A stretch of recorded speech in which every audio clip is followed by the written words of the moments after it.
up, everybody? Welcome to the latest edition of No Mercy, coming at you as I love to do several times a week. Wherever you can find your free podcast, you can find No Mercy with your boy, Stephen A. There's a lot to get into today. As usual, I'm coming at you from our studios here in Los Angeles, California, courtesy of our studio sponsor, FanDuel Sports.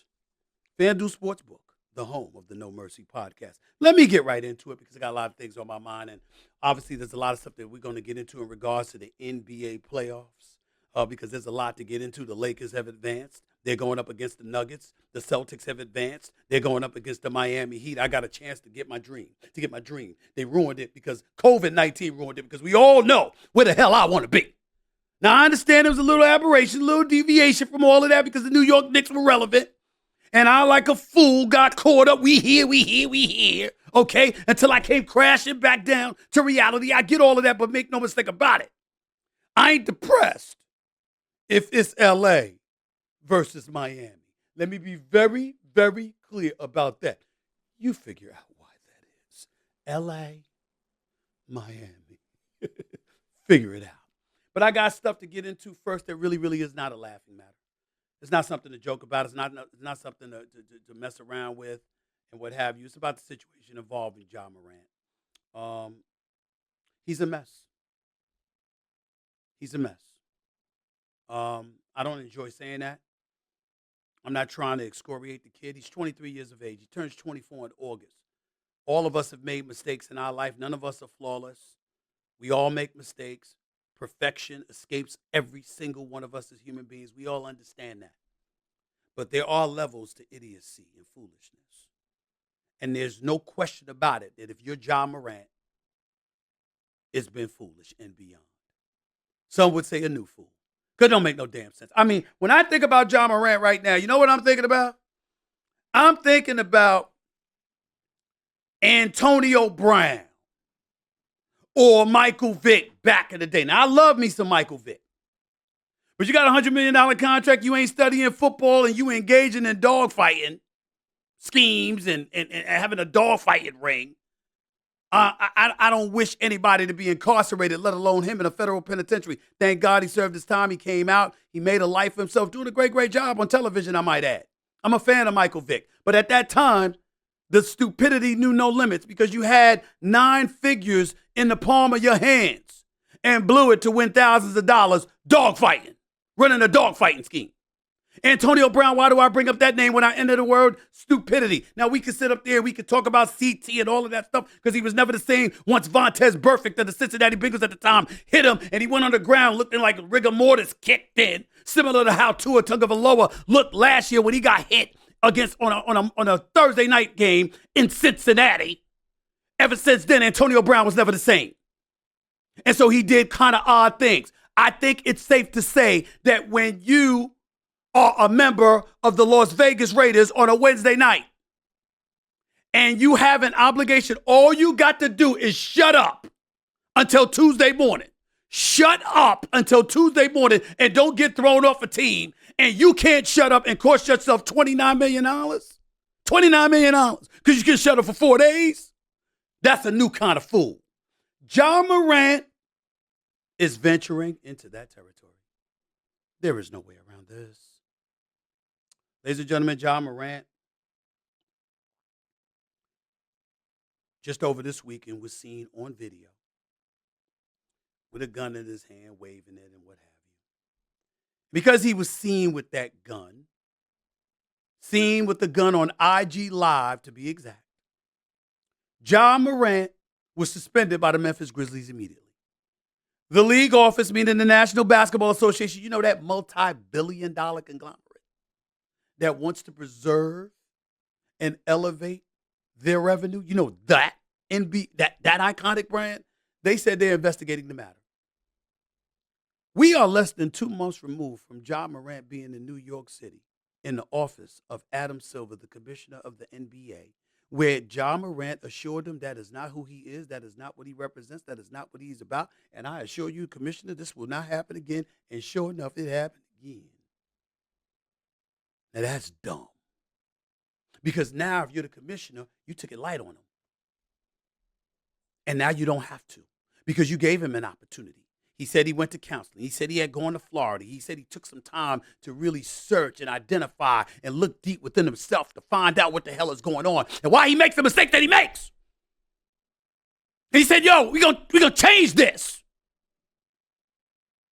Now, whether you believe them or not, you want me to tell you what you did believe? You did believe, you know what? You got a 5-year, potentially $231 million contract kicking in at the start of next season. I don't want to jeopardize that. It is safe to believe that might have been his thought process. It's safe to believe that he might not wanted to have jeopardized the signature Nike shoe deal he had.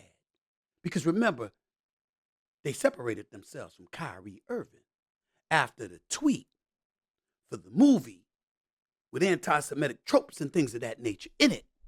And they separated themselves from Kyrie Irving. Damn near treated him like Kanye West. And they said, we're going to go in a different direction. And they went to Ja Morant. But that had to get pulled on hold. Remember, Powerade hasn't done business with an athlete in 5 years. But said, we're going to do business with Ja Morant until this happened. And so when he came and he said, hey, I think I've learned the error of my ways and I'm not going to get myself caught up in some kind of nonsense, it was plausible to believe that he wouldn't find himself in this kind of predicament again. But sure enough, that's exactly what happened. And then I got some notes here because you know I'm going to get my notes, right? I ain't just going to speak extemporaneously off the cuff and all of this stuff without having some kind of intel, all right? Well, Ja Morant, okay, because I'm getting a little wild, so, you know, you got to put on glasses. Okay? His Nike signature shoe release was actually delayed in the wake of his first IG Live gun incident. Similarly, the Grizzly Stars commercial with Powerade was pulled in the wake of that incident that he got in trouble for over a month ago.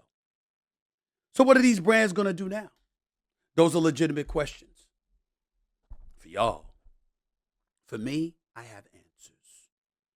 That deal going to get compromised. Powerade going to get compromised. Nike going to get compromised because we live in different times. And people don't have to tolerate this nonsense. Now, there are those of you who are going to lose your damn mind if you haven't already over this. And I know exactly what you're thinking. What'd he do wrong, Stephen A? What'd he do wrong? He didn't break no laws, Stephen A. You're absolutely right. He did not.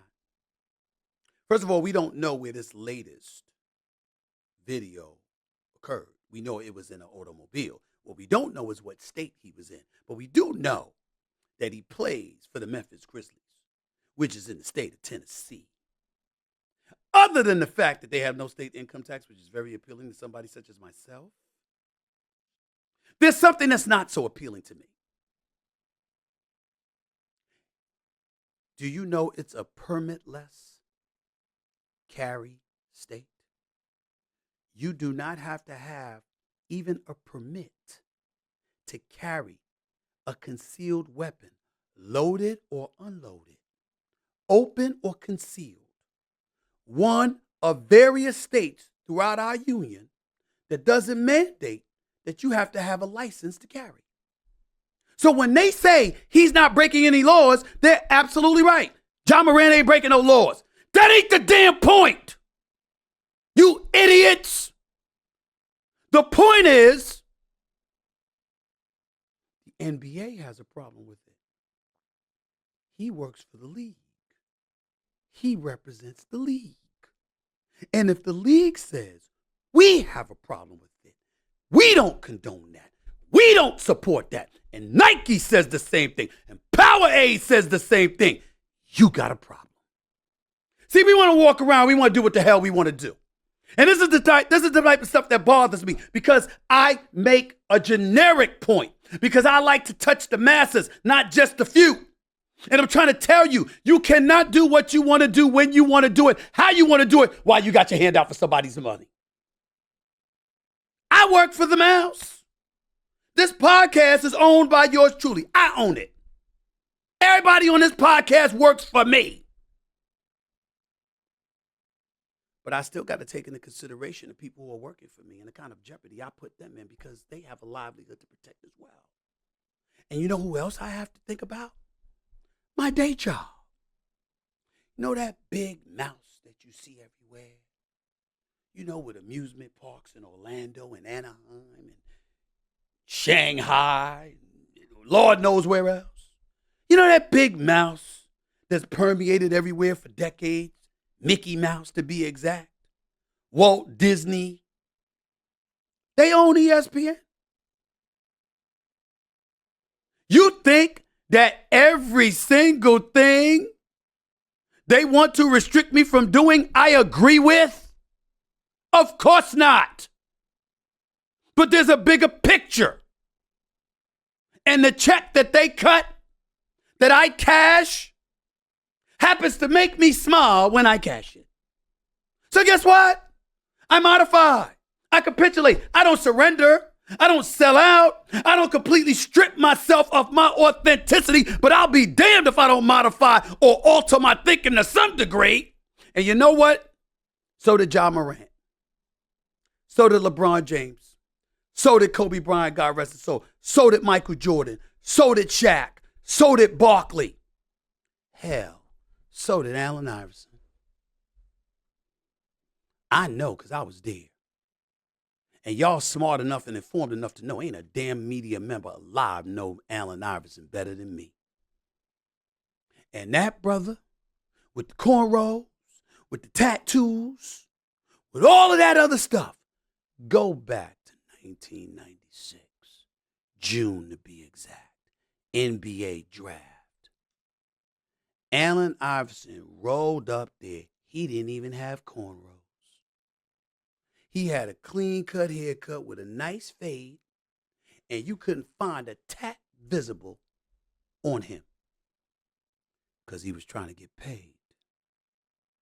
Now, we live in a different time. No question about that. We live in a different time. We live in a time now where everything crazy. One minute we having conversations about men and women. Another day we having conversations about who is a man and who is a woman. One day we having conversations about how much of a mosaic our nation is, and the next minute we having a conversation about Title 42 and how we're expecting immigrants to really flood the boilers seeking asylum from their nations. Once upon a time, you couldn't become the president for having an adulterous affair. Now you could be a freak. Ain't nobody gonna say anything. List goes on and on. The world has changed. We get all of that. But when it comes to business, that's when we dial it back. Because businesses have patrons to appease. They have images to protect. And they're going to say, what's up?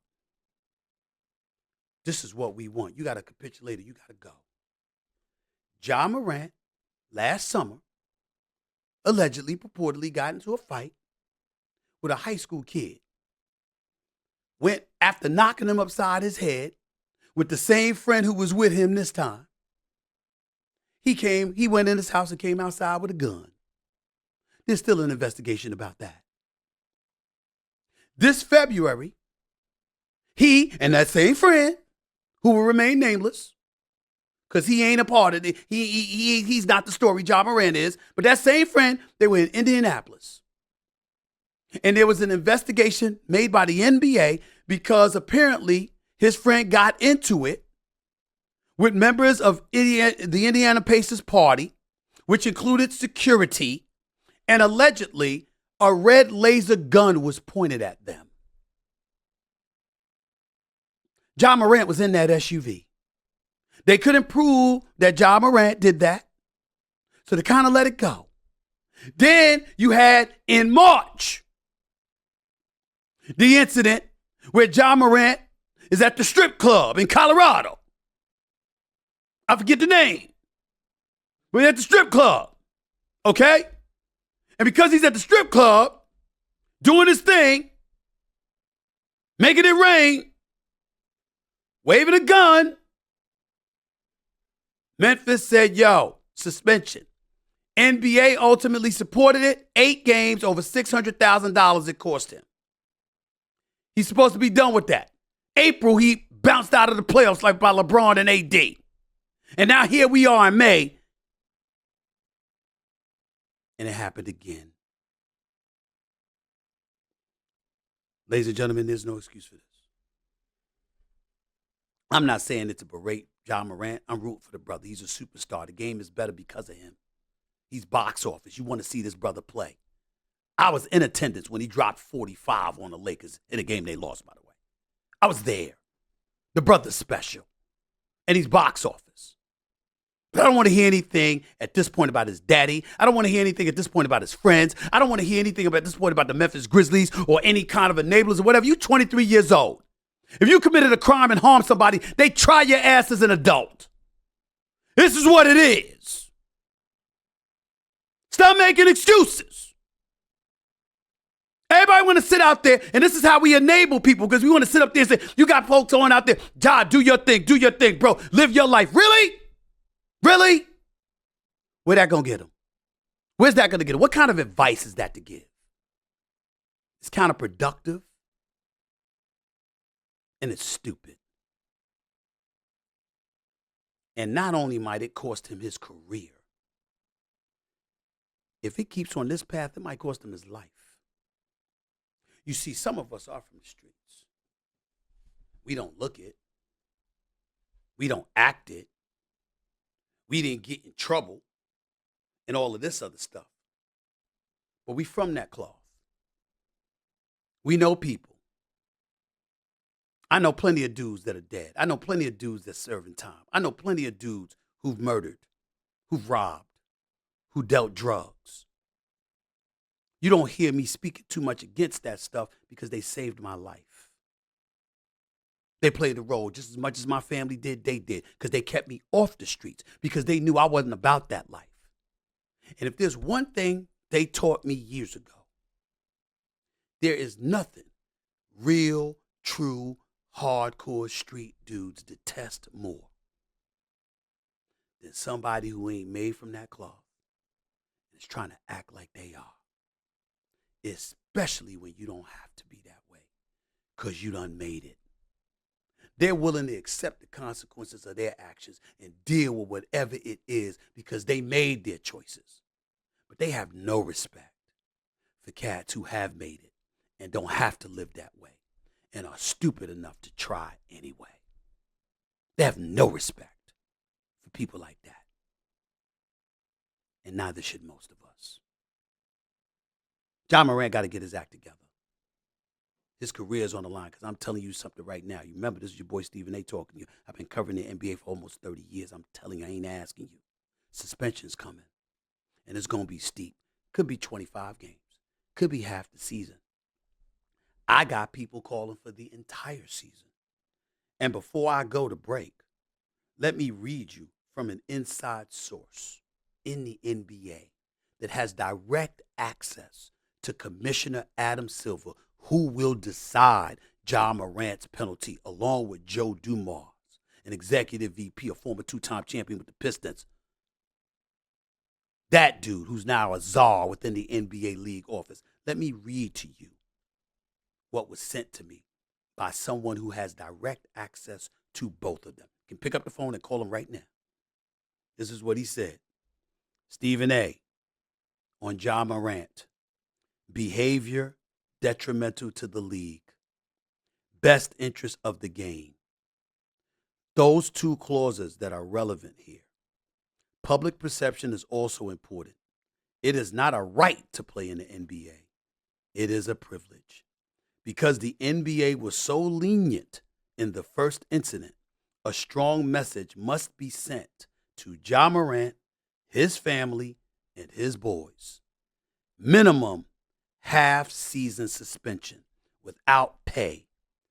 And if continued misbehavior exists, potential loss of his guaranteed extension. Also, as gambling becomes more profitable as a source of revenue to a league and its teams, players' character and the quote-unquote integrity of the game will be tested and become a more public issue. So the message of prevention of an outside force ever negatively affecting the outcome of a game must be delivered emphatically. That is what Ja Morant is facing. You still think it's a joke? Think again. NBA playoff talk coming up next. Don't touch that dial. It's your boy Stephen A. No mercy in the house. Back with more in a minute. It's getting hot outside. The conversations on this show often get heated. The Heat were literally just in New York going against my hometown Knicks. A lot of heat going on. Sometimes we need to find ways to chill instead. How's an ice cold Coors Light sound? It's the beer that's made to chill. And if you can get someone like me, someone who's fiery, passionate, outspoken, not scared to say whatever the hell I want, if you can get someone like me to chill, that's how you know it's a good beer. Coors Light is perfect for chilling with friends, letting loose, kicking back, watching sports, forgetting about the stresses of the day. And that's because everything about it is chill. Cold filtered, cold packaged, cold as the Rockies. Summer's coming, y'all. This is your beer for this summer.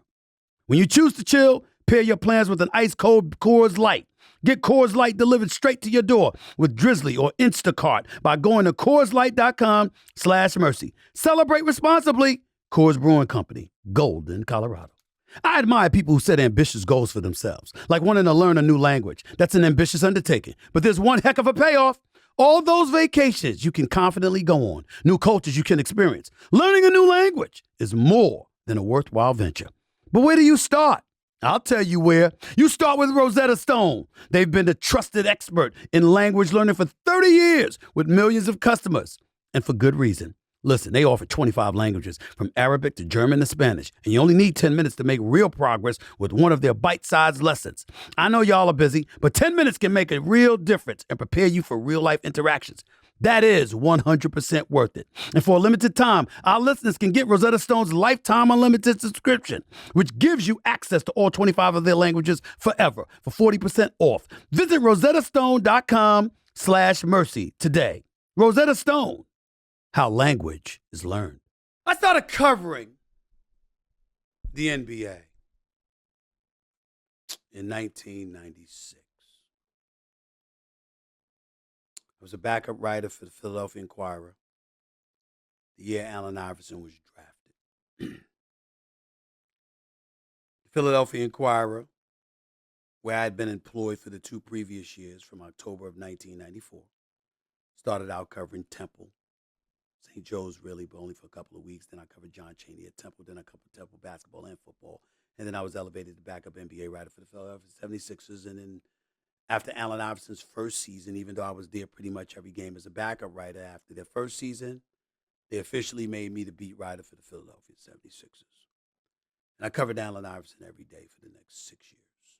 Larry Brown, Billy King, Pat Croce, Ed Snyder, the majority owner, Iverson's teammates, Aaron McKee, George Lynch, Eric Snow, Theo Ratliff, Dikembe Mutombo thereafter, Tyrone Hill. I love all of these brothers for life. I'm not where I'm at today if it were not for them. But especially Allen Iverson, who's like a little brother to me. And I bring that up not because of Ja Morant, who I just finished talking about for the previous 20 minutes. I bring this up because I wanted to provide a perspective to everybody out there that since 1996, up until my mother passed away in 2017, I had gone to an average of 120 NBA games per year. And the only reason that slowed down was because ESPN has me in studio all the damn time doing these shows. And the popularity has elevated to such a degree that I don't get to watch games in peace most of the time like I need to focus and concentrate so I can know what the hell I'm talking about. But I still go to a lot of games when I can because I love being in the locker rooms. I love going to the games. I love being in attendance because I like people to see me there because they know I'm serious about my business. I bring that up to you because I want you to know that when Allen Iverson and the Sixers went to the playoffs for the first time, when Chuck Daly was coaching the Orlando Magic and they were going up against Penny Hardaway and the crew, I was there. when Larry Hughes was about to be screamed at by Larry Brown in that playoffs, and Allen Iverson sprinted across the court so he could literally cover Larry Hughes' ears. L Boogie was his nickname, by the way, and escort him to the bench away from Larry Brown so Larry Brown wouldn't get into his head and demoralize him and negatively affect his game. I was there. When Allen Iverson got into some trouble and got into that issue with his wife, and helicopter was hovering over his house, I was there. When Michael Jordan crossed over Byron Russell and pulled up for the J and posed, okay? And to win his sixth and final championship, I was there. When Allen Iverson and Vince Carter went back for 50-50, dropping 50 on each other, I was there. When Allen Iverson dropped 48 in game one after I told the world the Lakers was going to win the championship against the Philadelphia 76ers, but AI will get you one, I was there. It's the first night I ever met Denzel Washington face to face. Because he came and wrapped his arm around my shoulders and like, all right, give it to me straight. What we going to do? What we going to do? Because somehow, some way, he was a Laker fan by then, even though he's from Mount Vernon, New York. I was there. I was there when Kobe hit the game-winning shot in the playoffs against Phoenix when Shaq wasn't on the team and Lamar Odom and Andrew Bynum was his teammates. I was there when Kwame Brown was a teammate. I was there when Pau Gasol was there. I was there when Shaq went to Miami and D-Wade dropped 37 on average for the last 4 games and beat Dirk Nowitzki and those boys in the finals. I was there. I've seen it all. I have never seen a superstar in the game of basketball play in a game 7 as badly as James Harden played this past Sunday in Boston. Now, Embiid stunk too. Let's be real. Embiid was a disappointment. He was my vote for league MVP. I don't regret it one bit. He deserved it. But I expected the MVP to show up Sunday. I didn't expect what I saw. I didn't expect Embiid to score 15 points on 5 of 18 shooting. 1 for 6 in the second half for 2 points. And do absolutely nothing but engage in a disappearing act, become the invisible man when Boston went on a 33-10 run in the third quarter to blow them out of the building, out of the state. Having said that, do you know how bad you must be if we forget to mention the league MVP because we're focused on how bad you were? That was James Harden. Now, he might not like me because of what I'm saying. I happen to have a lot of love for James Harden. I think he's a good dude. He's a good person, and I think he's a star caliber player. But damn it, the effort was too flagrant to ignore. James Harden scored 9 points. James Harden shot 3 of 11 from the field, 1 of 5 from 3, finished with 5 turnovers. The Sixers were up 3-2 going into Game 6, where they had an opportunity to close out Boston. And then Game 7, when they had another opportunity to pull it off. In those 2 games, do you know what James Harden did? A combined 22 points and 7 for 27 shooting. That's 26%. 1 of 11 from three-point range. 10 turnovers. Both losses. You know how atrocious you have to be to have numbers like that? That was just an abominable performance. I mean, it was one of those situations where he should shave off his beard just to disguise his identity so no one will know it's him. That's how damn bad it was. Let me give you another stat. Do you know that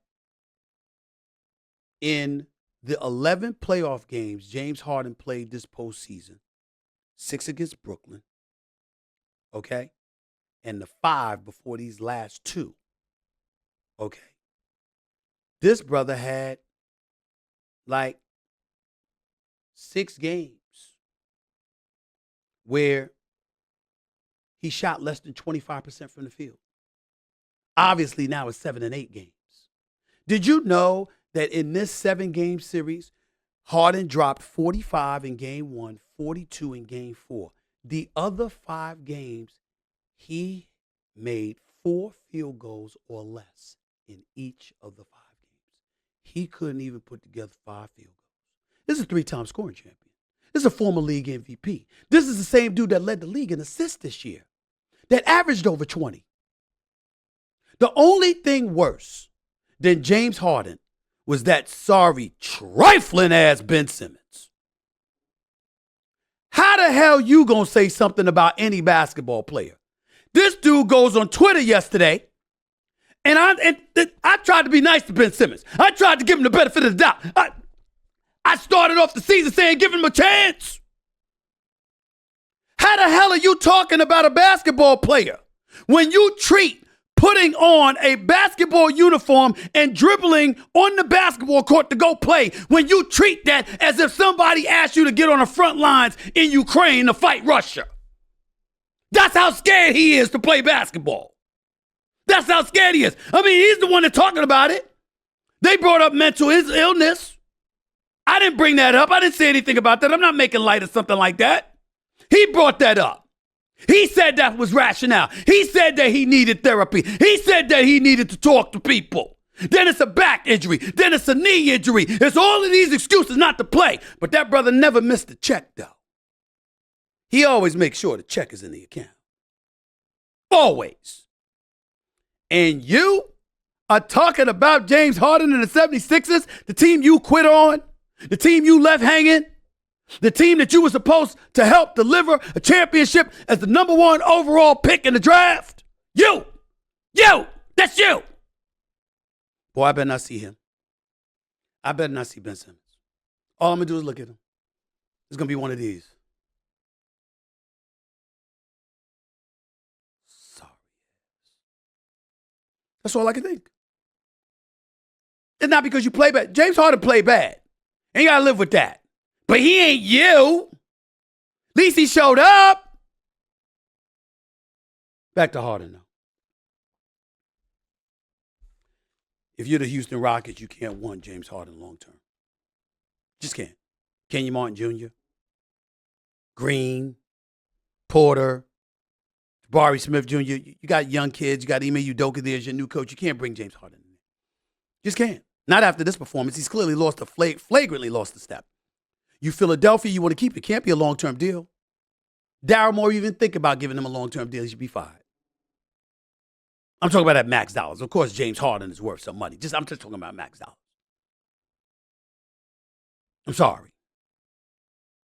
Boston Celtics, Miami Heat, that's another matter altogether. Miami Heat took care of my Knicks. It hurt. I was very depressed this weekend. Very difficult to eat, relax, sleep. I had to work too, but it was just hard. Because that damn Julius Randle got on my last damn nerves. Playoffs come, that's what he does. Field goal percentage shooting go down, 3-point percentage shooting go down. He's turnover prone, had 10, he shot 57% from the field last 2 games of the series, but committed 10 turnovers. Can't do that against Miami. That's not going to work. Very, very disappointed in Julius Randle. Without question. But having said all of that, let me say this to you.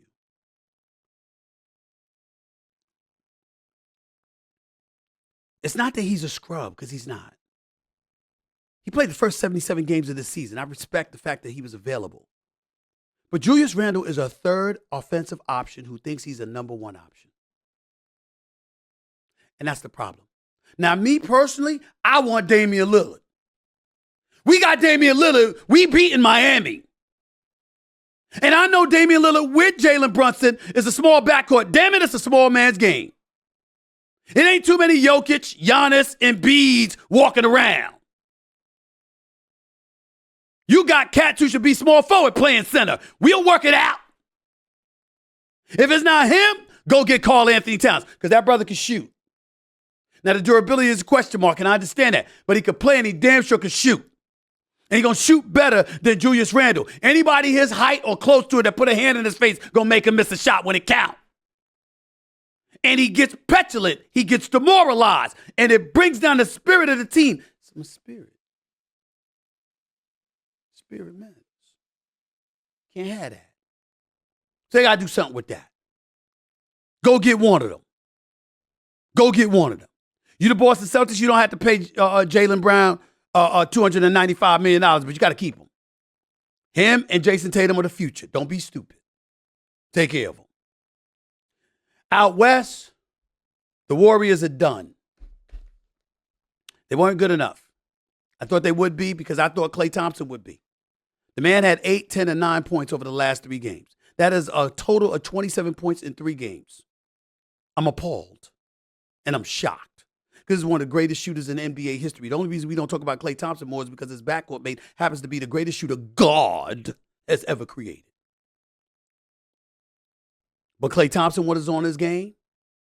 And Jordan Poole ain't been the same since he got his bag. I know a lot of people are inclined to say, oh, he ain't been the same since Draymond knocked him out. I'm not buying that. I'm going to tell you what the deal is.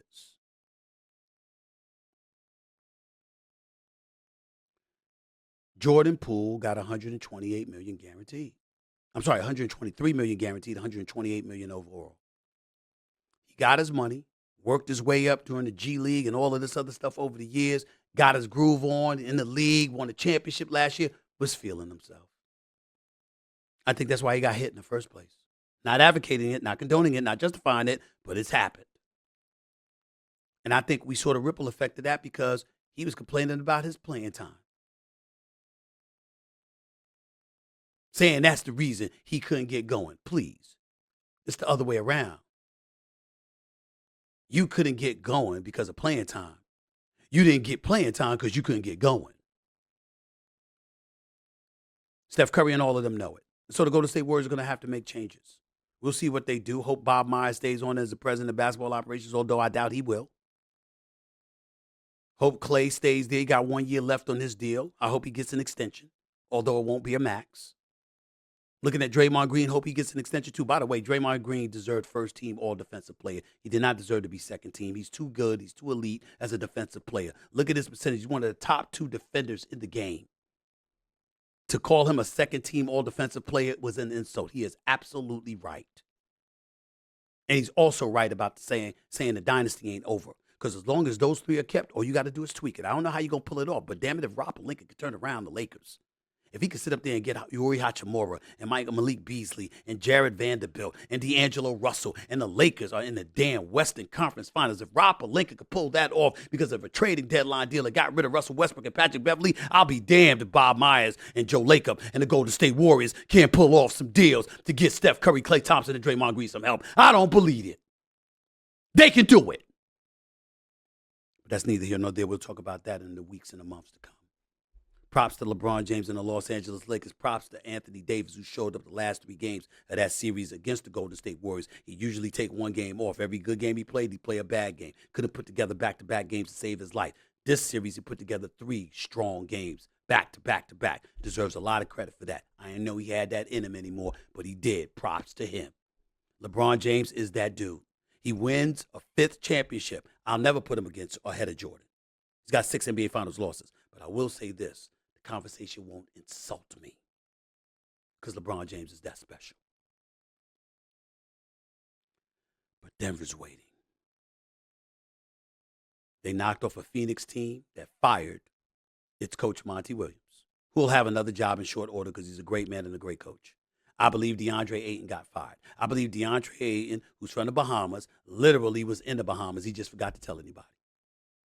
He got that man fired. He didn't give him the kind of effort that was needed. Jokic busting his ass. 34, 13, and 10. I mean, damn. Just busting his ass. Okay? And he averaging 10 and 8. Talking about it's a team effort. Yeah, I'm sure it's a team effort. I'd say that too, maybe. When you get your ass kicked, it's real easy to defer to that.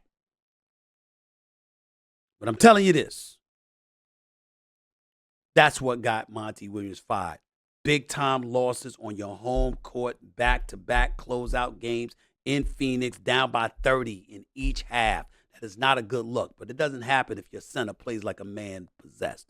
That ain't in DeAndre Ayton. He was in the Bahamas already, y'all. I'm telling y'all, he just didn't tell us. So Monty Williams is gone. Chris Paul might be gone. Who knows? They might try to pursue Kyrie. Don't know if they could get him. We'll see what happens. Might try to package DeAndre Ayton with Chris Paul, get him out of there, get somebody like a Kyrie in there. We don't know. But I do know this. Denver is no joke. They are the real deal. Jokic, Jamal Murray, Michael Porter Jr. when he gets going. Kentavious Caldwell-Pope, he was a member of the Lakers when they won the championship in the bubble. He's now on Denver. Bruce Brown, he was with KD in Brooklyn, was balling out against KD in Phoenix. KD got humbled. Mad love for KD. But I've been calling him the best player in the world. Can't say that no more because the impact that I expected you to have on players, you don't have. The way to galvanize your team and to make sure they max out in terms of effort and production, it ain't there. So I can't give you that title no more, even though I know your skills are sublime and you big time. The ability to galvanize the troops around you is not something KD has been able to pull off. He couldn't pull it together in Oklahoma City, which is why he left for Golden State, couldn't pull it off in Brooklyn, and damn sure didn't pull it off in Phoenix. So I can't call him that no more. Still got mad love and respect for him. But I can't call him the best in the world anymore. I can't. Not when you got swept by Boston last year, and not when you got blown out in the closeout games the way that you did, even though y'all were undermanned, undersized, because they traded half the damn team to get you. Denver is that team. If the Lakers beat them, the Lakers might win it all. We can't rule it out. But we'll see what happens. That's for sure. I'm going to close out the show with a serious matter that we all need to just contemplate and think about. Then I'll end it with something to make you smile. All in the same segment. Trust me on that. Trust me. It's no mercy. It's your boy Stephen A. in the house. Back with the last segment of the show in a minute. All right, ladies and gentlemen, we're talking about a great place to find amazing items today. We're talking about Etsy. They have the types of beautifully made items made by independent sellers that you just won't find anywhere else. I'm talking about custom bobbleheads made from whatever picture you send to the seller. I'm talking about mugs made out of baseball bats. I'm talking about personalized golf balls that make the perfect gift. Something I saw recently that I thought was real cool, a periodic table of elements. But they're all elements of classic hip-hop. That's the type of creativity these sellers have through gifts, clothing, home decor, furniture, art, and so much more for all budgets and any occasion. There's no other shopping paradise like Etsy. I'll tell you that right now. New to Etsy. Use the code NEW for 10% off your first purchase. That's code NEW, N-E-W. Maximum discount value of $50. Offer ends June 30th, 2023. See terms at etsy.com/terms. For home, style, and gifts, shop etsy.com. That's ETSY.com. Etsy has it. Venturing away from the world of the National Basketball Association, I wanted to touch on something serious that we needed to broach before I end this episode on a lighter note. Daniel Perry, by now you've heard that name. He's he's a U.S. Marine veteran, He's the U.S. Marine veteran who held what has been described, or who has been described as a homeless street artist named Jordan Neely in a chokehold that ended up being fatal on a New York subway train earlier this month. And Perry's 24 years of age. After some hesitancy, after an investigation into the matter, he was arrested, surrendered to police, and indicted on second-degree manslaughter charges. He's 24 years of age. If you recall, he was on a subway train, and Jordan Neely came in there, took his shirt off, was very loud and what have you. He's a black man. Daniel Penny is white. And Jordan Neely was loud, took off his shirt, was talking about how he was hungry, he was frustrated, and more importantly, he didn't care if he died. And there were some people on the train who felt that he was a bit erratic, to say the least. It's not clear how endangered they felt, but it's safe to say that he, at the very least, made people uncomfortable. Before he knew it, the U.S. Marine veteran Daniel Perry came up behind him, put him in a chokehold. wrestling him to the ground. There were others who were helping him, but he was the lone individual who put Jordan Neely in the chokehold. Jordan Neely ultimately died. And as a result of that, there are people all over the place who are taking sides. We believe that the conviction should be for murder because that was intentional, said Neely family attorney Lennon Edwards this past Friday morning. At some point when people are screaming, let him go, you're going to kill him, he could have chosen to let him go, but he didn't. And what he did, and what did he think would happen if he didn't? He had to know he would die. He had to, said another Neely family attorney, Dante Mills, as Neely's father and aunt stood by. Mills later told CNN's Anderson Cooper the courts have to look at how reasonable Penny's actions were. Quote, when a lot of us think of self-defense, it's built in. You're defending yourself from something. That means you're not first to act.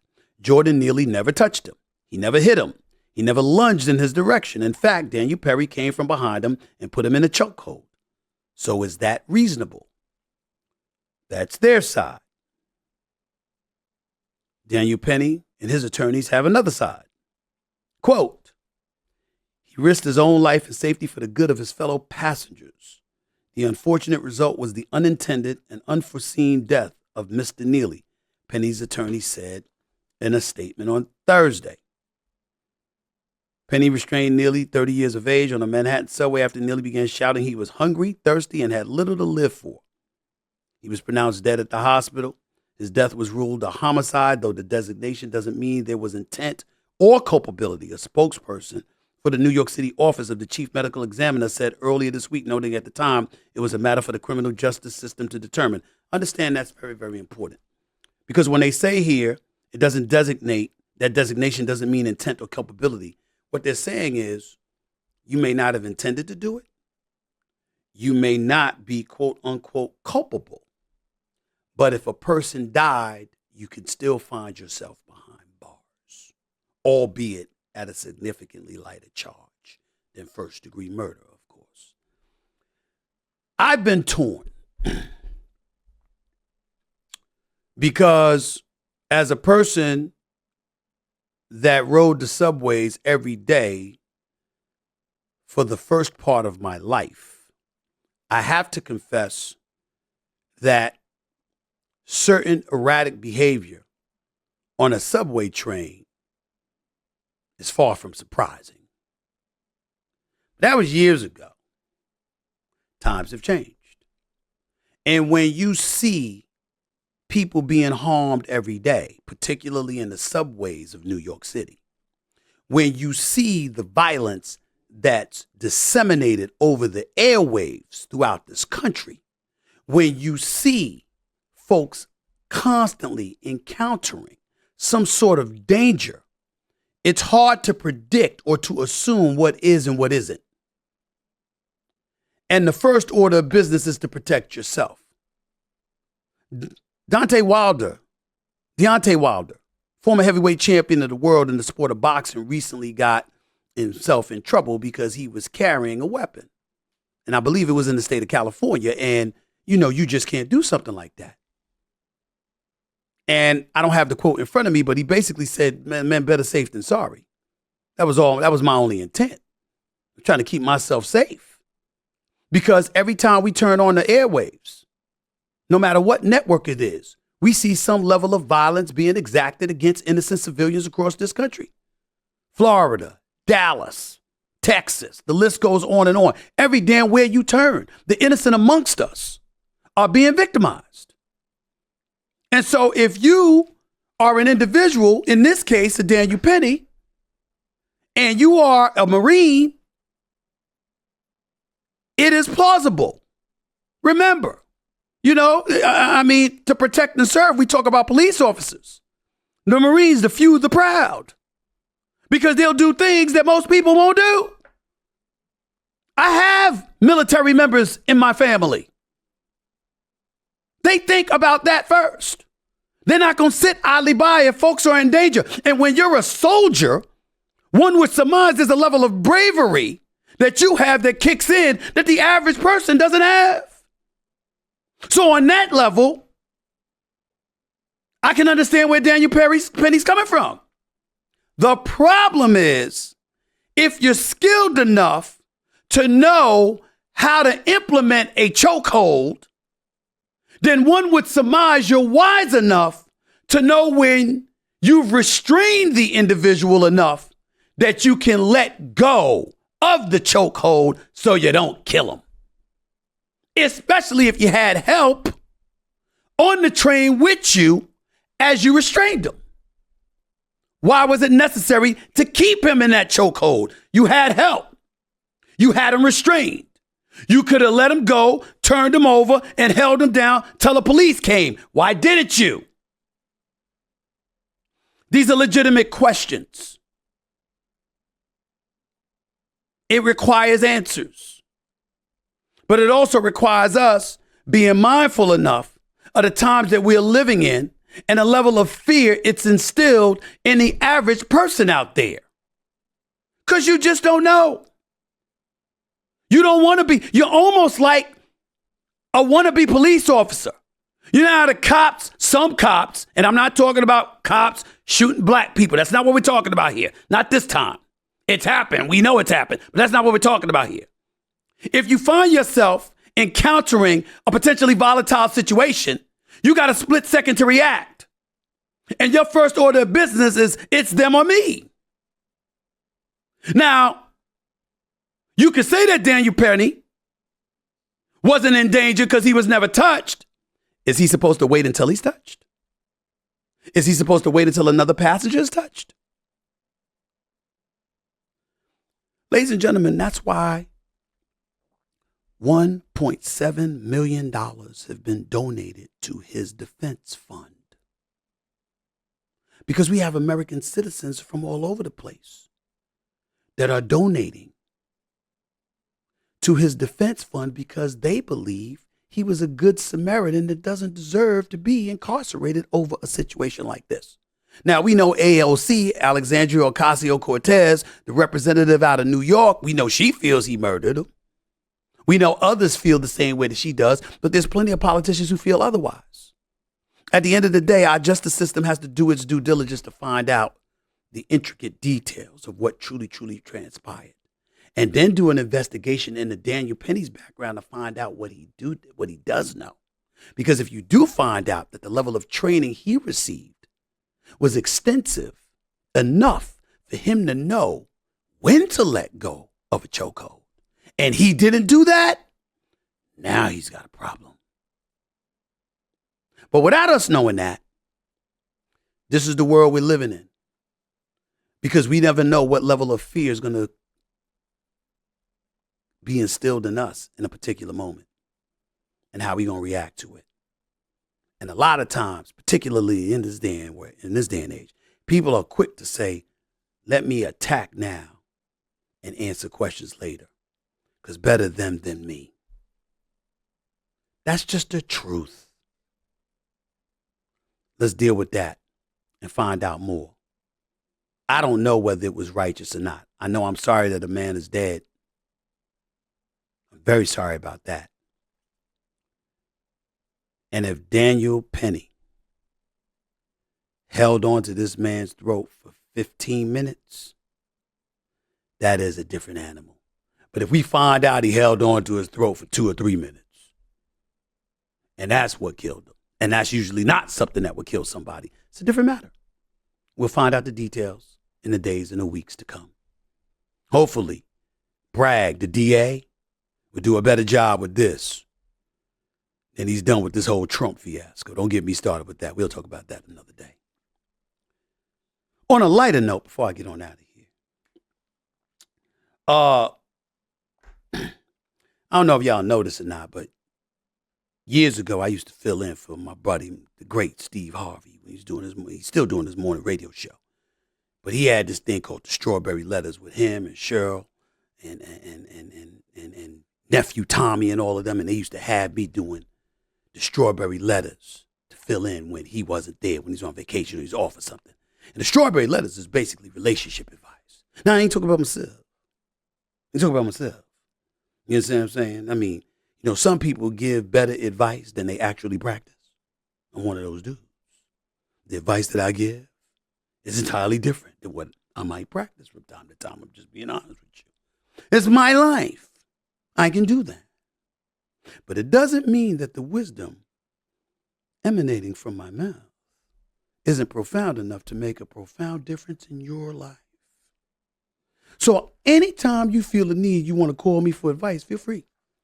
Because I got to tell you this, I am the anti-Oprah. It doesn't mean I'm against Oprah, because I love me some Oprah Winfrey. That's my girl.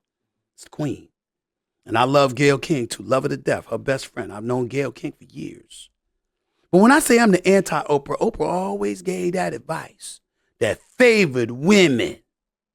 I give advice that favors what works. If you're the woman and it works for you, I'm down with you. If it works for the man and works for the woman, I'm down with that too. I ain't against anybody. I'm all about love. I got love in my heart. It's true, I do. And I want you to know that. So I saw this tweet from Paul Pierce, former NBA champion with the Boston Celtics, 2008. Went to the finals 2 years, 2008, 2010. And he put out a tweet recently. And I thought it was really interesting. I said, I'm going to add this as a part of my show. I'm going to try to close out each one of my podcast episodes with some dating advice, based on some of the stuff getting sent to me. I'm down for it. Y'all down for it? I'm down for it. Yeah, I can do that. So Paul Pierce gave advice, and I'm very serious with my advice. I take my advice very seriously because it's important to me that it works. If anybody comes to me and they say, Stephen A., the advice didn't work for me, I'm upset. Now, there's plenty of men and women over the years listening to me when I was doing radio shows and television shows. They're like, damn, Stephen A., that really, really worked, bro. It really helped my relationship. You the man. So I take this very, very seriously. And I was a disc jockey in college, too. I had my own show at night, at least 2-3 nights a week, where I was playing nothing but slow jams, R&B. They still thank me to this day, by the way. But anyway, so Paul Pierce sends this out, this tweet just the other day. He said, if a girl asks a guy on a date and make the reservation and invite her girlfriend, and you are the only guy, does the guy have to pay even if he got a lot of money? Or how that works? It's what he said. It's what he said. Let me help the brother out. The answer is no. You do not have to pay, but you should if you can afford it. You see, relationships come and go. Stuff don't always work out. You in love, then you're not in love. You in lust, then you're not in lust. Infatuation ebbs and flows, depends on your mood. For a woman, it's how he looks at her. How he makes her feel, because she always remembers how you make her feel. For a man, we're more visual in our certain ways. We covet what we see, and the more we like it, the more we like you. There have been times in my life when I've gotten into an argument. I recall one time, many, many years ago, I got into an argument, and an ex got on my damn nerves. And I said, you know what? Go home. Call her a car service. Take her home. And she was pouting. She walked. She walked into the bedroom. But when she walked into the bedroom, her figure was sticking out in a very voluptuous and entertaining way. And you know what I said to her when I saw that? I said, can you come here, please? I said, what we were arguing about, it's really not that important. It's really not that important. Forget all the stuff that I said. It ain't even that important no more. It's not that important. My bad. My bad. I'm sorry. Because I knew I was going to want her. See what I'm saying? What I'm saying to you is this. That's lust. Lust and love and all of that stuff. In terms of your desire for somebody, it ebbs and flows. But you know what should never ebb and flow? Your core decency when it comes to your treatment of her. You can get in arguments and curse her out. She gonna get in arguments and curse you out. Lord knows you're calling each other stuff that can't be repeated, especially for FCC airways. That stuff happens in relationships. But the core of who you are, when it gets really, really thick, how you treat her matters. And you know how you should treat her? You should think about the women you love most.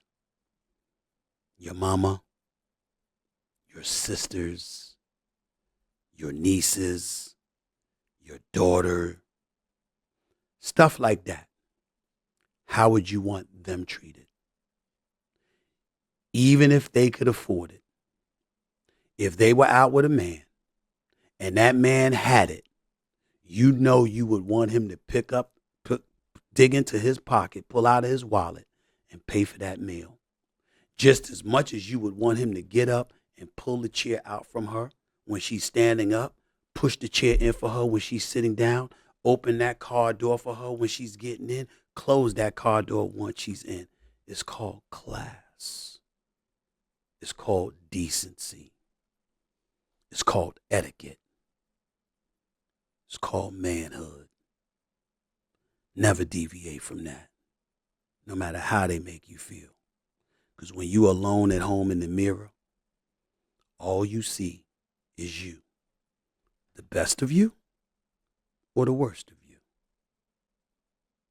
Now get on out of here. I gotta go. Until next time, everybody, peace and love. And as I always say, you don't have to know sports to know mercy. Later.